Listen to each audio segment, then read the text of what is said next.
Sabia que tudo que nasce embaixo da terra, a gente cozinha em água fria e tudo que nasce em cima, a gente cozinha em água quente? As raízes que nascem embaixo da terra, como batata, mandioca, inhame, precisam iniciar a sua cocção na água fria porque elas são mais duras, demoram mais tempo para cozinhar.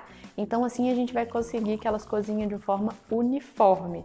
Elas não vão ficar duras no centro e macias na parte externa. Agora, as leguminosas que nascem em cima da terra, como brócolis, couve-flor, vagem, a gente precisa iniciar a cocção com água bem quente. Eles cozinham muito rápido. Se você começa com água fria, vai passar do ponto com certeza e você também vai perder nutrientes.